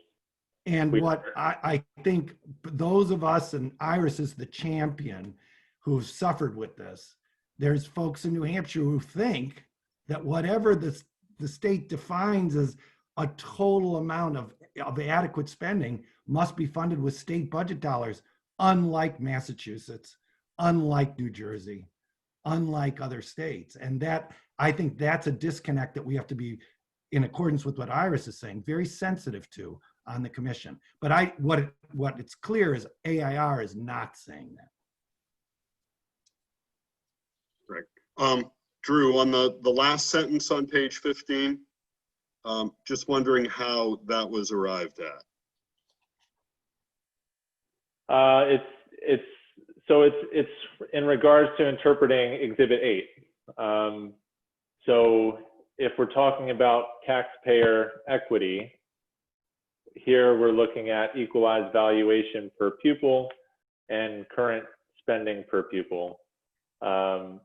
So the towns or the districts that have a higher level of valuation per student on average spend more per student. So the purpose of that last sentence is to say this is only inequitable if those towns that have higher equalized value per pupil are not imposing higher tax rates. So if those towns are imposing higher tax rates and they're raising more because of higher tax rates, then that would not be inequitable from a taxpayer perspective. The only way that it would be inequitable is if they're raising more but not taxing themselves more. So I think it's just setting up the following three exhibits. So you have to look at the three exhibits kind of in conjunction to get a full picture of taxpayer equity. But it's not suggesting that in order to have tax equity, that higher wealth districts need to be paying higher tax rates. No, it's not saying that that is necessary for taxpayer equity. Okay. It's saying if this is the current picture, higher property wealth districts are spending more, then they should be then they should have higher tax rates in order to spend more. So if it's an equitable system from a taxpayer perspective, then the higher spending districts should have higher tax rates as well. I agree with David on this one. Not that I didn't agree with you on another one, David. I don't think that last sentence has, because the previous sentence states the obvious. What the table is showing. The higher property values or districts with higher property values do spend more than those with lower property values. And that's what the table shows. It shows a very strong correlation. There could be, so there is one explanation that you lay out, but I just don't think that sentence is really adding anything that isn't already justified by what you presented above it. Okay. Noted. I agree with you, Jay. I think the last sentence should be struck. Okay. All right, Howard. So you know, we're not trying to really materially, you know, we're not writing this report, but I think the way that last sentence is written, I mean, if you want to strike it, fine. I think I was interpreting it differently than how Drew laid it out in the final part of his explanation. So we, you know, we do want this report to be able to stand on its own. It's going to have to years from now, and you know, this commission has seen how we've relied on reports that were written 10 years ago, 15 years ago. This report will be relied on long down the road, and you know, we just want to make sure that particularly things like this are, you know, not ambiguous. So yeah, and I can first take a crack at rewriting it to make it less ambiguous. I mean, I think the main point is that this positive correlation here on its own is not sufficient to rule to determine that taxpayer equity, or that there's an inequitable system. So yeah, I kind of have to look at all of these next few graphs in conjunction to make that determination. So great. I'll think about that last sentence there and what to do with it. I think you just explained it, and that's probably what you would add. Yep. All right. All right.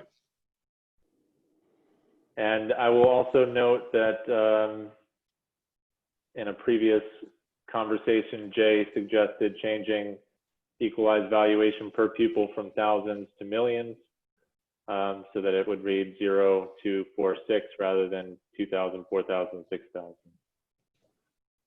I had a very brief comment along the y-axis title, current spending per pupil, just consistent with our past discussion. That means current total spending per pupil that is not just limited to the local spending portion. That's correct. That is inclusive of all funding sources. Which includes the federal fundings too, right? Yes, sir. Yes, it does include federal funding as well.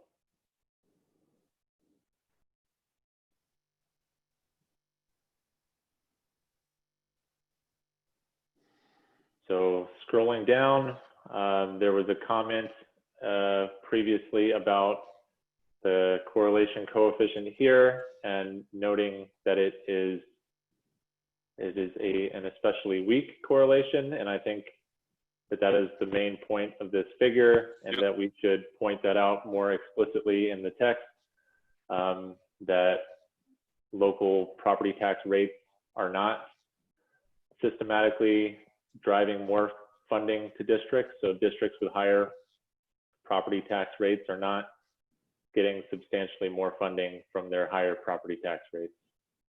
So I will address that in the text above this figure. By the way, I think in this paragraph, the way you use some examples of actual districts is very helpful. It gives the reader, again, a different way into understanding what's being said, and more of that would be helpful throughout. Sounds good. I will also note that Dave did not think that Northumberland was a good example, because he noted that it's kind of an outlier among districts in New Hampshire. So I will try to make the same example using Claremont in a subsequent version.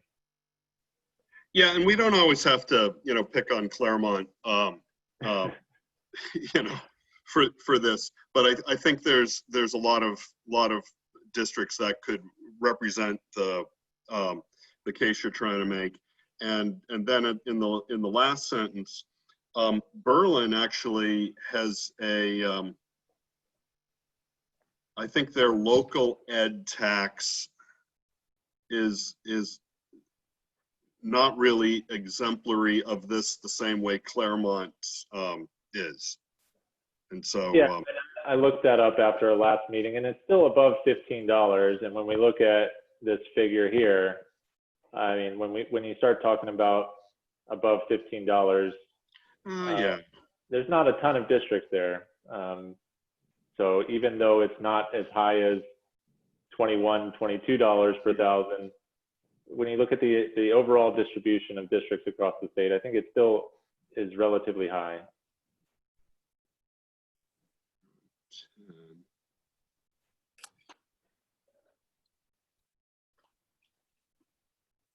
And that's just the local ed rate. Yes. Yeah.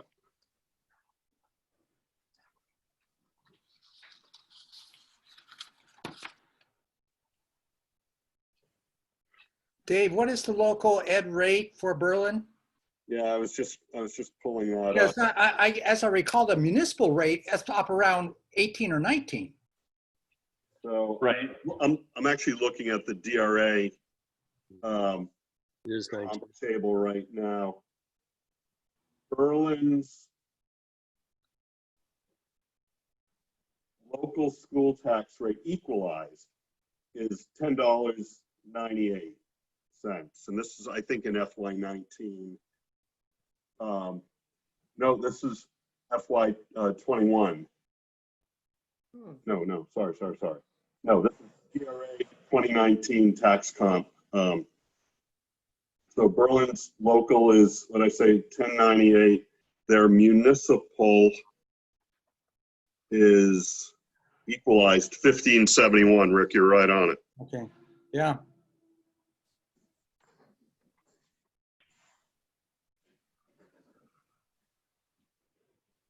All right. I'll check Berlin numbers again. Berlin's kind of a community that's got issues with no brown paper company, more a lot of federal land, etc. So I don't always think Berlin's the right town for us to use when you talk about this equalized valuation. And we've done that before in other studies, Dave. We could pick any one of those towns on that sheet and use it and be pretty more effective. Yeah. Right. Yeah, and I think this goes to Rick's point and Chris's point earlier that you know, I don't think us as the commission is necessarily going to be using these examples referring to these examples in the text because we're really buried in this stuff. But somebody 3 years or 4 years or 5 years from now might help provide better context. Sounds good. Anything else on chapter 2?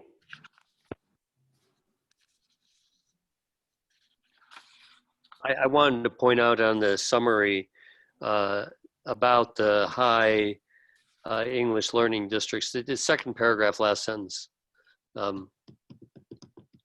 It's not a place to introduce English learning districts are spending less when there's no table about it or no data. And I know that it's really speaking about Nashua and Manchester in that sentence. After the regression model was presented, we talk about the other coefficients in the model indicate that otherwise similar districts with higher special education rates are spending more. Okay. Districts with higher rates of EL are spending less. So it is in the text. There are figures in the appendix, and I thought having an abundance of figures in the main text was a little bit overkill. So it is in there on page 14. Okay.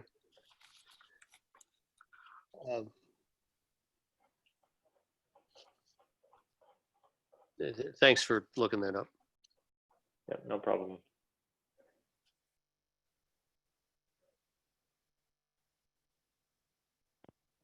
So do we want to start in on section 3?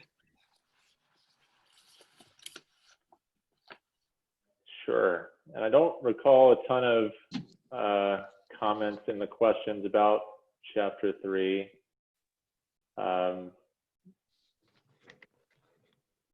There was some comments about clarifying Z-scores and the outcome factor score. So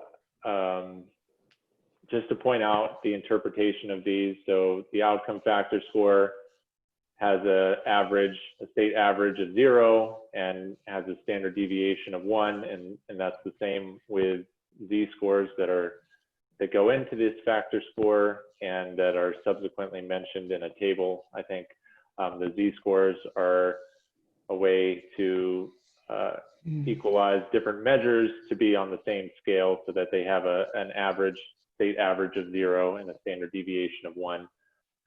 So that's something I plan on clarifying more in subsequent versions. I'd have already talked about this, but it was in this chapter where it hit me. An earlier explanation of why all the work is done at the district level rather than town or school. I know it comes later in the report, but it might be helpful earlier on for people to understand that.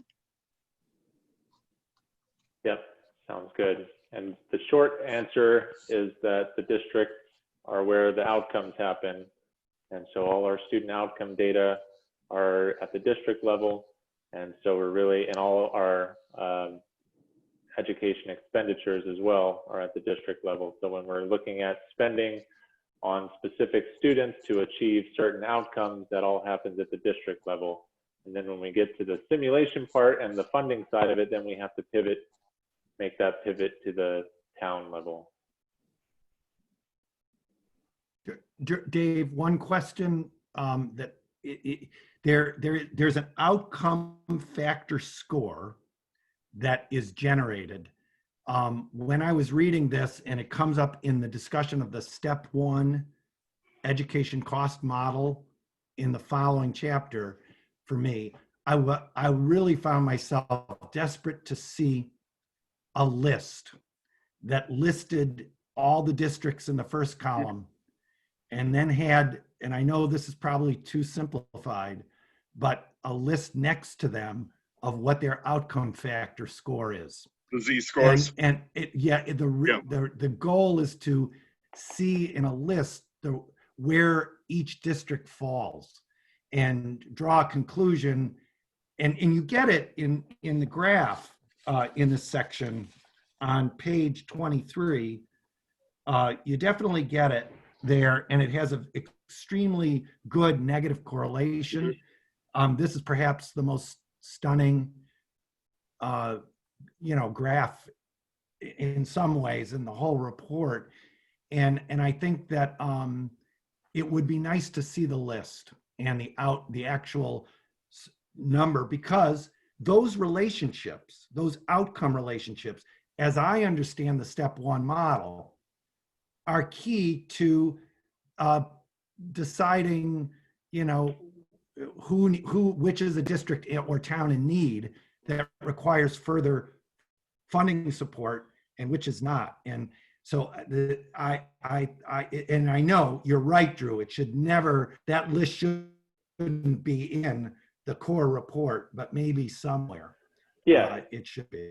Definitely. And that's something that Jay has previously asked me for, and the executive team has asked me for. So the executive team does have that list with the outcome factor scores, as well as some of the other individual outcomes that go into that outcome score by district. So I will let them distribute that as needed. Thank you. I didn't mean to jump the gun on that process. Thank you. Yep, no problem. But that's, and I'll say this for Jay, we should probably share that spreadsheet with the entire adequacy work group. It's kind of gone out to a couple of folks that have been interested, but we can take that up on Monday at the adequacy work group meeting. Sorry, Bruce, we could send that out in advance, right?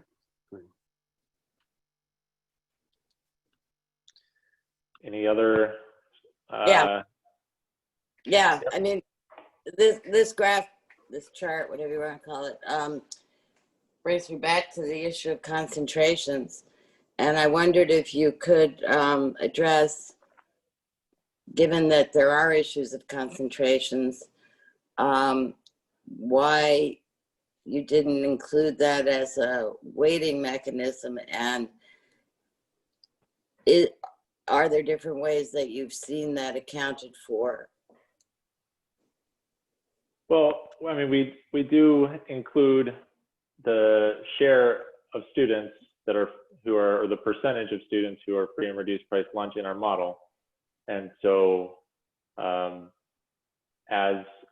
it is now, it's a linear relationship, and as districts have more free and reduced price students, they get more money, more funding for those students.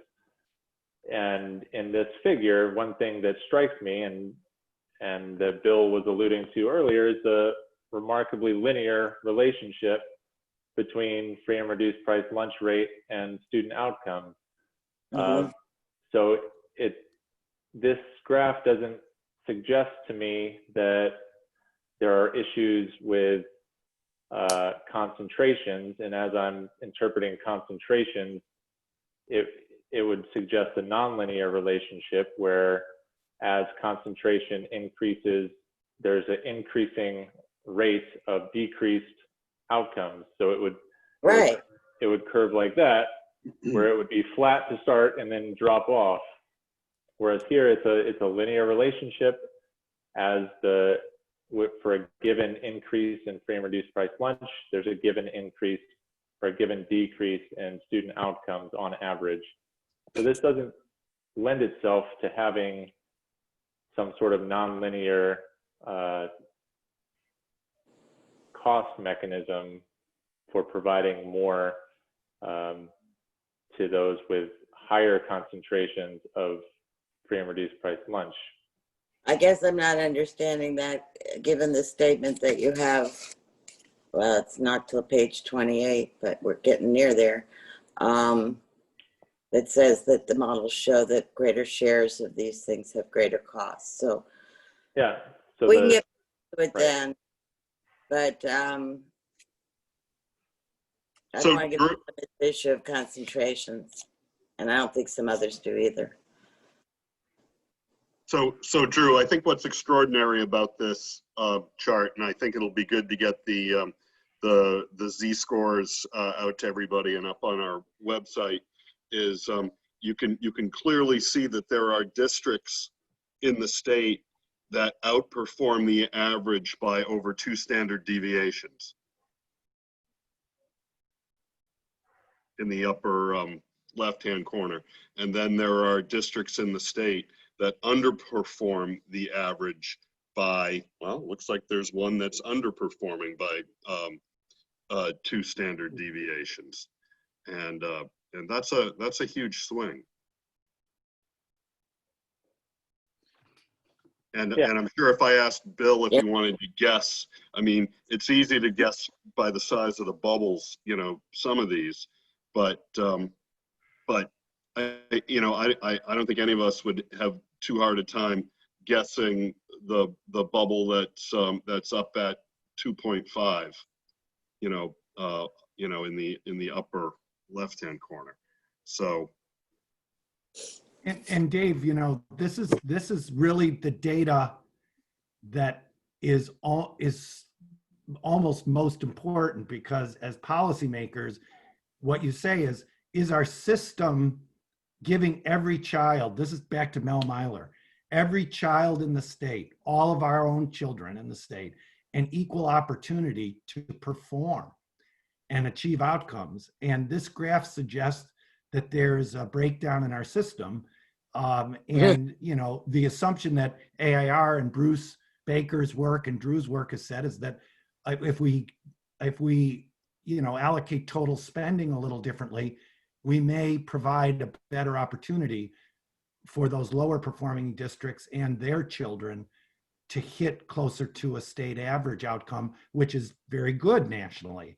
And I think it's funny, this is the most important data to me, one note Johnny from Claremont, this is the most important data for policy in this area, it seems to me. No, you're absolutely right, Bill. It says almost everything you need to know, certainly as a starting point.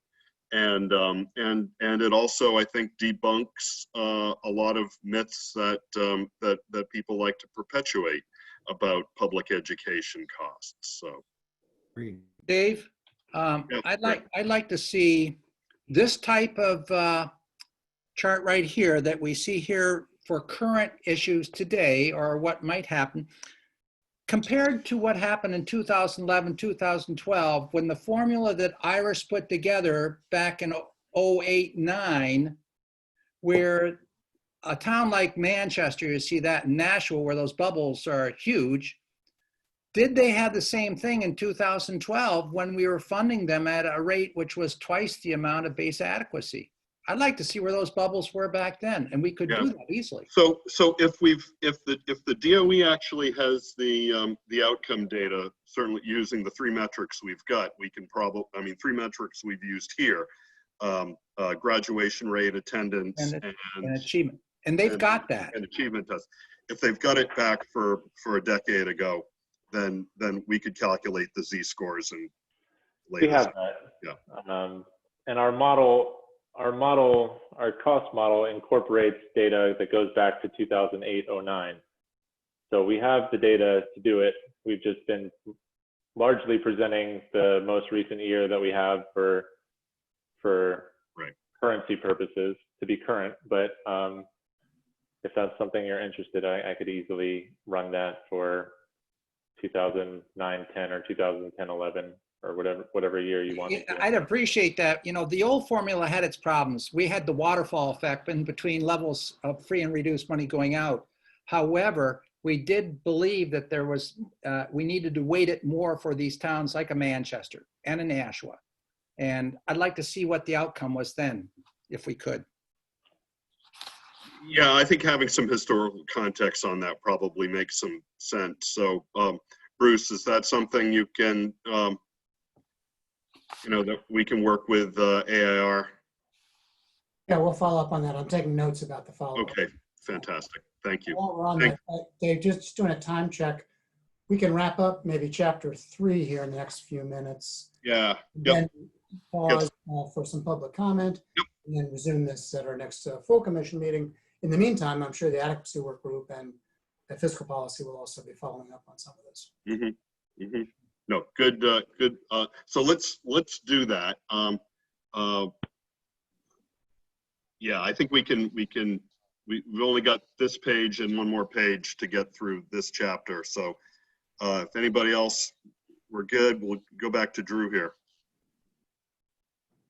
Sounds good. So here we have the regression results that, similar to in the equity chapter, we combine all of these factors into a single model and look at them in conjunction. And I think this is particularly important in this chapter because the incidences of free and reduced price lunch, EL, and special education are all kind of correlated. So in that prior figure, when we're only looking at free and reduced price lunch and student outcomes, it could be that the high free and reduced price lunch districts or the high EL districts are also the high special ed districts.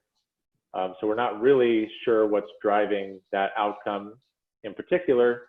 But here in this regression analysis, it's clear that free and reduced price lunch has a very strong independent relationship from English learners and from special education. And English learners and special education also have their own independent relationships with student outcomes. So all of these student needs factors, free and reduced price lunch, English learners, special education, are all indicative of lower outcomes in these districts. So Drew, are these numbers, is this a difference off the outcome factors that we see on the spreadsheet, or are these absolute? These are the outcome factor scores. So the interpretation here would be a district with 100% free and reduced price lunch would perform, holding everything else constant, 4 standard deviations below the state average. Okay. Now, when we look at the figure above, we're only going to about 60%. So if you take 60% of 4.3, you end up with, I don't know, 2.8 or something like that. So those highest performing districts, holding all these other factors constant, or highest free and reduced price list districts holding all these other factors constant, are performing similarly to what we saw in that figure. So that figure holds up even when we include all these other factors that could affect performance. Great, thanks, Drew. Questions?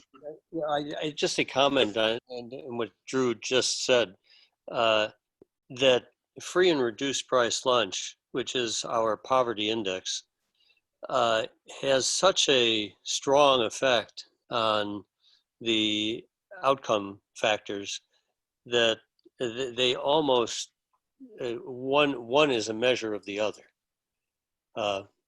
Drew, you want to just comment a second on that? Because when you start to put student need and outcome score together in a simulator, it's important to, that 0.89 correlation that you showed on page 23. That's so strong that the one variable almost compensates for the other. Yeah, that's right. So, or explains everything that the other. Not quite everything, yeah, but it explains. So the R value is 0.89. So the amount that it explains is R squared. So if you square 0.9, you get 0.8. So it explains about 80% of the variation in student outcomes. So yeah, so free and reduced price lunch is a very strong predictor of student outcomes. Although here, I mean, we're saying that all of these together explain about 76% of student outcomes. So when you put them all together, they probably aren't explaining a whole lot more than free and reduced price lunch on its own, but these all do have significant independent effects on outcomes.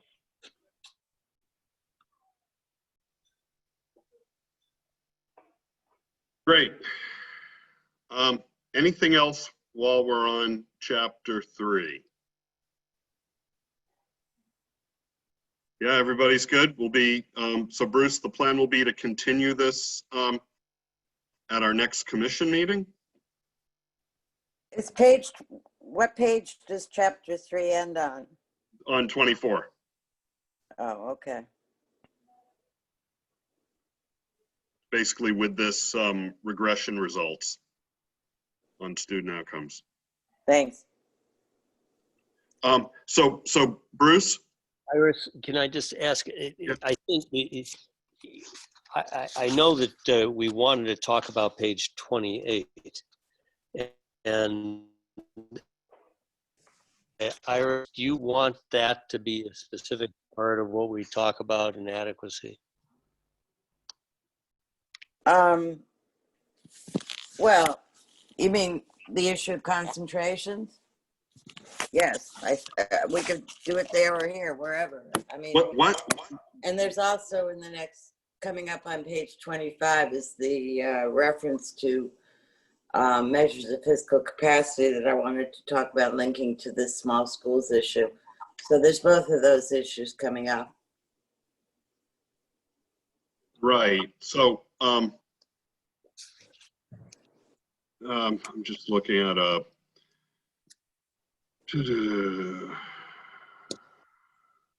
Yeah. Why don't on the 14th, which is Monday, is that something you could take up there with regards to concentrations, Jay, and maybe do a dive into that, and then you can sort of bring that forward, because I think that is a pretty substantial conversation that introduces something that hasn't been considered in the analysis. Well, and can we hear from Air on what some options might be around that? We could try to coordinate. Bruce, maybe you and Jay can try to coordinate that. Yeah, I'll be in touch with Drew and Jesse about joining. adequacy work group on Monday. Yeah, I mean, that's necessary. Yeah, I think, Drew, you started to address the concentration issue previously, and I don't. Yeah, we're not gonna get to it today. Here. That's my point. Is yeah, the continuation of that conversation. So I think Drew's really key for that. Yep. Wherever Yep. That's fine. Yeah, but I think if you can dig into that point at the work group, and then when we're going through the remainder of this report at the next commission meeting, we can review what you guys talked about. Yeah. All right. Yes. Okay. So are we good for today as far as this report? We'll pick it up on section 4 and at the next commission meeting. There'll be work groups coming up on Monday that I'm sure we'll be poking and prodding into different parts of the report, and I can tell you what we're doing in fiscal policy. We're going to be talking about statewide property taxes again, and I think we've got Jordan. We have Becky Benvenuti from Municipal Association. Yes. And do you know if we were also able to get Monica Manzelli from Mezzapelli? Yeah, the state treasurer. Yeah, so we'll have her to talk from the state's perspective as well. All right, terrific, thanks. So that's what's coming up there as well, and I think engagement is going to be talking about the educator survey report. Mel, anything else you want to preview on that? Okay. I'll note that Reaching Higher is also going to be presenting on their survey report from a survey from the winter. Great. Thank you very much, Carrie. So at this point, we are right at 4 o'clock, but I would like to open up the floor to members of the public who have been with us for much of the afternoon, to let us know what they're thinking. I also like to remind everybody that the commission will hold its next extended public comment session on Wednesday, September 16th. So next Wednesday at 4 p.m. So at that time we'll have, obviously you'll have seen this plus work groups on Monday. So anyway.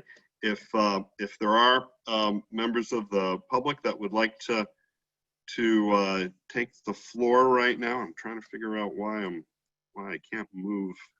Well, my something out of the way. Anyway, I'm trying to look at the panelists. I'm sorry, the panel of attendees.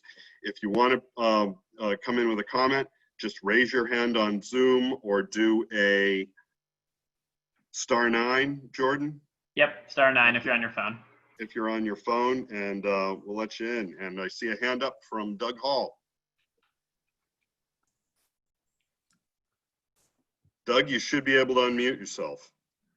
I just would like to thank everybody. I can see this has been a long and very complicated process. That's my only comment at this point. Thanks, Doug.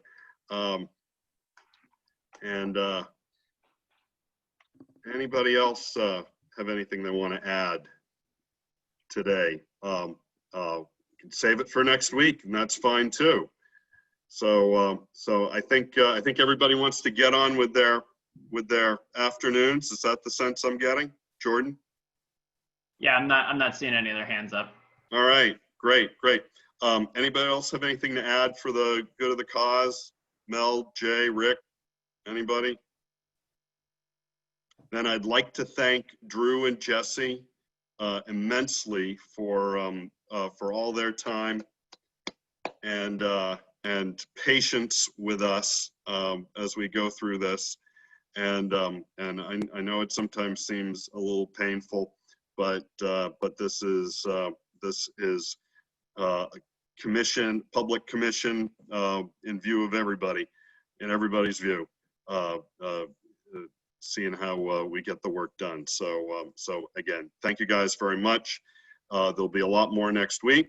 And until then, everybody enjoy the beautiful weather, New Hampshire weather we've got. They don't make days like this forever, so enjoy it all. And Rick, enjoy the apple pie. Oh, thank you. I will do that. All right. Take care, everyone. Thank you. Bye-bye. All right. Bye now.